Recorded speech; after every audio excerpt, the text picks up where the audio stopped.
Hey everybody, since we're all just sitting around the house, I want to tell you a super exciting story. On a snowy November morning, NASA sent the first human and dog to Mars. They say that no one has ever been to Mars.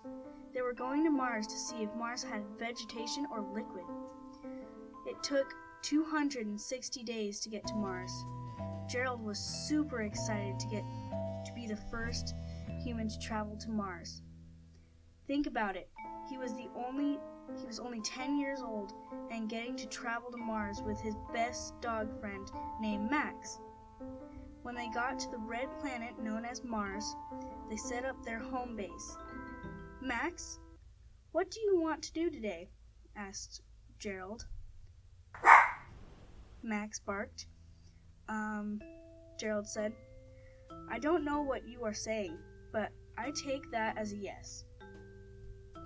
They put on their helmets and opened and closed the door and went outside.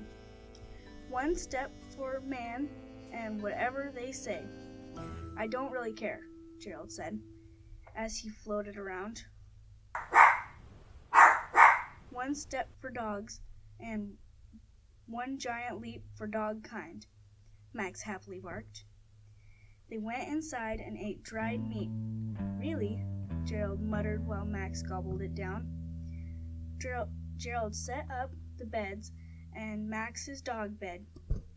He checked the computer to see how much fuel they had, but they had none, so he planned to go explore Mars.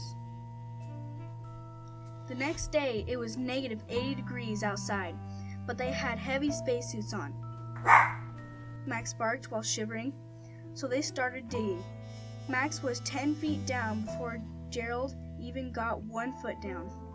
Well, he is a dog, you know. That day, they did not find any gas for a whole year. Yet, they were still looking for fuel for their spaceship. Soon, they went to the other side of Mars. They found an abandoned village with a couple of other houses in the distance. They went through a house, and it had a dungeon. Also, it was the first home they went through.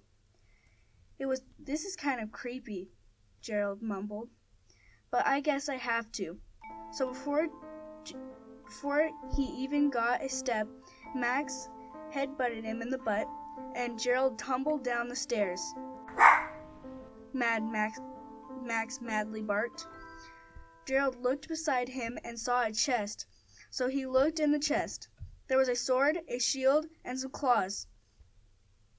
When he got up, there was Max fighting aliens. Gerald gave Max the claws, and he kept the sword and shield.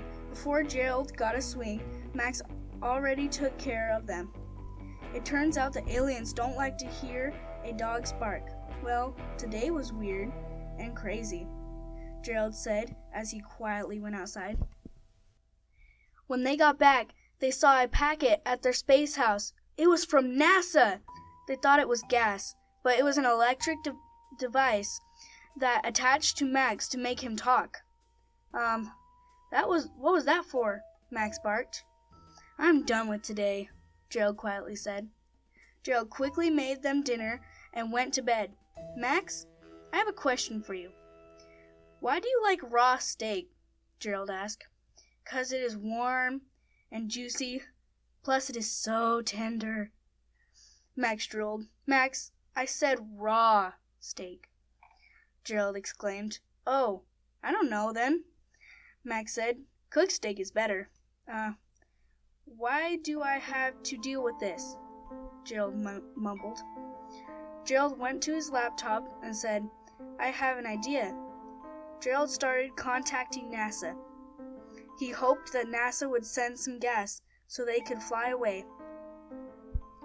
Finally, after some hours, they saw a spaceship land and put gas into their spaceship. They packed up their bags and got into the spaceship. Gerald heard a strange noise in the distance.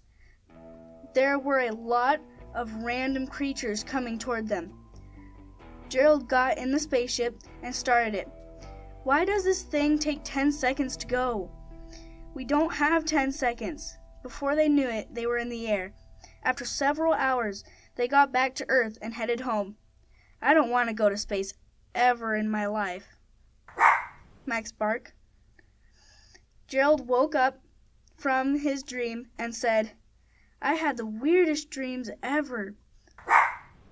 Max barked, wondering what Gerald was talking about.